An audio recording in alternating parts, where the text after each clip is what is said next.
Seerri dallaa ta'us mootichi furtuu qaba. Murtiin halkan walakkaa mismaara ciniinuun seenetiin Ameerikaa kennee abidda deebiseera. Walga'iin kun wixinee aangoo Tiraamp Iraan irratti waraana banuuf qaban mulquuf dhiyaate kuffiseera. Yeroon seeraa guyyoota 60 xumuramus pireezidaantichi ammas carraa Iraan irratti waraana banuu argateera.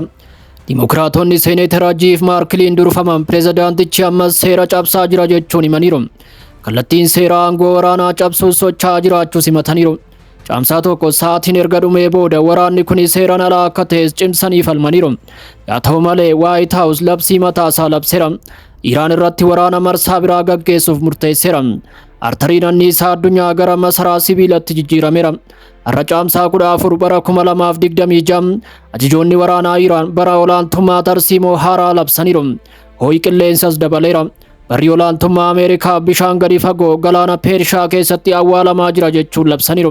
Dubbii himaa raayyaa ittisa biyyaa Birgaadeer Jeneraal Muhammad Akriiniyam pilaanii Iraan Strait of Hormuz guutumatti to'achuuf qabdu ifa godhaniiru.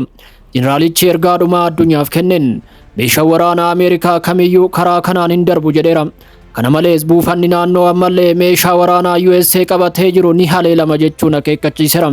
Hedduun isaanis kana dura gara daaraatti jijjiiramuu ibseera. To'annoon kun mootora diinagdee Iraan akka jijjiirus abdateera. Gama kaaniin Riira Dimiira Saayarii ibsa mormii kennaniiru. Waraana amma jiru hafuurota Veetinaamii fi Veenzuweelaa walii wal bira qabuun ibsaniiru. Yeroo tokko Waashingiten ajjeechaa fonqolcha mootummaa fi qoqqobbiidhaan injifachaa turte jechuun tooftaaleen sun Iraan irratti gonkumaa akka milkoofne hubachiisaniiru. Ameerikaan dandeettii teekinooloojii fi ittisaa hunda qabaattus ni mo'amti jedheera. Mootummaan humna keenya fi ciminni saba keenyaa wantoota misaayilli kamiyyuu balleessuu hin dandeenye jechuun injifannoon kun bara baraa seenaa keessatti hafa jechuun ibseera. Dhukaasa dhaabuu waadaa waalchaa ta'eera. Samiin abidda roobsuun gaarreen dhoo'insaa yeroo baqaqan lafti baachuu dadhabde. Dhiigni qulqulluun biyyoo Libaanos bishaan obaaseera.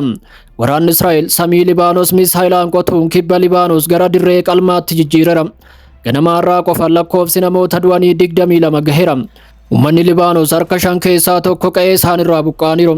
Hizboollaan gama isaan haleellaa humna guddaa qabuun deebisee rukuteera. Ganama kana qofa haleellaa guddaa marsaa 17 Israa'el irratti xiyyeeffate baneera. Dhiibii sibiilaa kun gatii dhukaasa dhaabuu cabeef akka ta'us labseera. Tulluu Kaafaar irraa kaasee haga gammoojjii kibba Libaanositti taankii markaafaa misaayila qajeelfama qabuun gara utubaa caccabaatti jijjiiruun lafa raaseera. Dooniin loltoota fe'uu fi tuunni loltoota Israa'el diroonii faayibar ooptikii fi dambalii rookeettiitiin rukutamaniiru. Ergaan Axis of Resistance irraa dhufe abidda dirree waraanaa keessatti barreeffameera. Samiin misaayilaa yeroo qotamu caccabaan lafa guuteera. Waraanni Israa'el ibsa kenne loltoonni hedduun haleellaa diroonii Hizboollaan taasisee madaa'uu himeera. Galaanni Diimanis kana booda daandii daldalaa osoo hin taane qodaa abiddaa ta'eera. Guyyaa irraa yeroo aduun baatu gaarreen Yaman irraa akeekkachiisni haaraan irraa kennameera. Xalayaan sochiin ansarallaa gara onnee Teeraanitti erge galoo galaanaa shororkeesseera. Yeroo manni ollaa keetii abiddaan gubatu dallaan kee hoo'uu jalqaba. Hooggansi Huutii Yaman keessa jiru addunyaaf raajii sodaachisaa baaseera. Itti aanaa ministeera dhimma alaa Abduwaahii Abbuu Raasim ergaa Teeraanitti ergeen haleellaa USA'n Iraan irratti haroomsitu kamiyyuu waraana abiddaa nama hunda rukutu akka qabsiisu akeekkachiiseera. Huutiin karoorri Tsiyoonisti naannoo guutuu liqimsuuf gootu hin milkaa'u jedheera. Qeerransi ammas leenca yoo rukute diinagdeen addunyaa fi gabaan anniisaa addunyaa gara dukkana deebi'uu hin dandeenyetti gadi bu'a jechuun isa akeekkachiiseera. Eeboon diddaa abidda keessatti bocame cabuu dideera. Dhuma baatii sadaasaa keessa waraana kana kan hirmaate Huutiin galaana ce'uun rukutuu akka danda'u mirkaneesseera. Diroonii fi misaayiloonni isaanii galaanota jeeqaniiru. Har'as qubni isaanii qaataa misaayilaarra dhaabbateera. Mariin dippiloomaasii Waashingitenii fi Beejingitti gaggeeffamaa jiru yoo cite Huutiin sibiila hamaa dhukaasuuf qopheesseera. Tarkaanfiin kunis Baabi'eel Mandaaf cufuu akka dabalatu himameera. Aviyeeshinii waraanaa addunyaa haga hundee isaatti raafameera. Baallee warra dhihaa cicciramuun iccitiin teekinooloojii sadarkaa olaanaa qabu gammoojjii Iraan keessatti dhagaa awwaalaa boraafateera. Guyyaa irraa iccitiin dhokachaa ture ifa ba'eera. Simbirroon garmalee ol balaliitu dhumarratti gaara walii walitti bu'uun ooltu. Ragaa ajaa'ibaa seenetii duratti kennanii miseensi koongiraansii DKs gatii ajaa'ibsiisaa guyyoota 40 Iraan irratti raawwatame ifa godhaniiru. Waraanni USA yoo xiqqaate xiyyaarota 39 kan dhabe yoo ta'u kanneen biroo 10 ammoo miidhaa cimaan irra gaheera. Caccabaa xiyyaarota F-15 irraa kaasee haga barbadaa'u xiyyaara guddaa Boeing E373 jedhamutti samiin haardweerii Ameerikaa doolaara biliyoona lakkaa'amu bakka awwaalchaa taasiseera. Hoogganaan olaanaa faayinaansii peentaagoon Jaayi Haaristim callisuu fi waadaa qorannoo guutuu qofa dhiyeessuuf dirqameera. Guddinni balaa kanaa yeroo lixu gabaasaalee zoonii waraanaa itti ufaniiru. Gaaddidduu yeroo aduun dhugaa baatu dhokachuu hin danda'u akkuma jedhamu. Loltuun dhoksaa F-35 sibiila mormii Iraanitti dhukaafteen biyyee nyaateera. Waggoota kurnaniif teekinooloojiin Lockheed Martin ijji raadarii kamiyyuu arguu akka hin dandeenye addunyaatti himamaa tureera. Garuu Koreen eegdota warraaqsaa sheekoo kana caccabseera. Loltuun Iraan jeettii kana gadi buusuun barri dhoksaa ifatti du'uusaa labseera. Sirni ittisa qilleensaa ammayyaa Iraan Baafarii fi Koordaar jedhamu waan mul'achuu hin dandeenye arguu fi kan hin tuqamne rukutuu akka danda'u mirkaneessaniiru. Oduun durii doolaara miliyoona 100 kun samii Iraan keessatti sibiilota ciccitootti gadi bu'aniiru.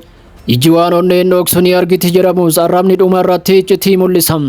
Ministeerri muummee Israa'el Beniyaamin Netanyaa'u boombii siyaasaa Yerusaalem irraa haga Abudaabitti sagalee dhageessise darbateera. Yeroo waraanni Iraan taasifamaa turetti daawwannaa dhoksaa Yuunaayitid Arab Imireetitti taasiseera. Balbala cufame duubaan Sheek Mohammed bin Zaayid walii wal arguu simeera. Waajjirri Netanyaa'u taatee kana boqonnaa seenaa jechuu waameera. Yaa ta'u malee deebii UAE irraa kenname dubbii kana hatattamaan haaleera.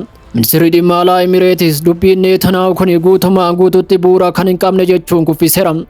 Hariiroon isaanii uummataaf ifa kan ta'ee fi iftoomina kan qabu ta'uu himuun waliigaltee Abrahaam irratti kan ijaarame akka ta'es cimsee dubbateera.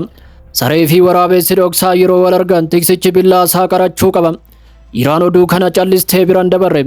Ministeerri dhimma alaa Abbaas Argaachi Netanyaa'u waan dhaabbanni basaasaa Iraan yeroo hunda beeku qofa mirkaneessuu isaanii labsaniiru.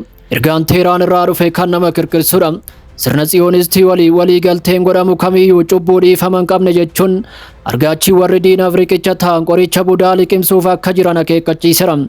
Iraan yeroo waraana kanaatti Imireetota keessatti galma ishee rukutuu himuun gaaddidduun Koree eegdota warraaqsaa ulfaataa ta'e galoo galaana irratti fannifameera. Teheraan daawwannaan dhoksaa kun boqonnaa osoo hin taane labsii gantummaati jetteetti. Kana duras UAE fi Saawudii Arabiyaa yeroo waraana kanaatti haleellaa dhoksaa Iraan irratti raawwataniiru. Dippiloomaatonni daawwannaa dhoksaa irratti yeroo falman dhugaan lafa jiru sibiilaan hojjetameera. Israa'el baatirii fi hojjettoota Iraan Doom gara UAEtti bobbaasuu ishee ambaasaadarri Ameerikaa Maayik Haambee mirkaneessaniiru. Wanta kana seekiriit beelti jechuun ibsaniiru. Daawwannaan kun iccitii ta'uu baatus gamtaan waraana kanaa ijaaf ijatti mul'ateera. Galoon galaanaa kana booda daandii boba'aa qofa miti. Sarara fuulduraa teekinooloojii Israa'elii fi teessumni lafa Imireet walitti makamuun bahaa Iraanitti dallaa ta'uudha. Egaa kabajamtoota hordoftoota miidiyaa JSS Afaan Oromoo odeeffannoo wayitaawwan ammaaf qabanne kanuma. Odeeffannoowwan biroo qabannee aga walitti deebinutti bakka jirtan hundatti hamtuun isin hin argin jenne asumaan nagaadhaan.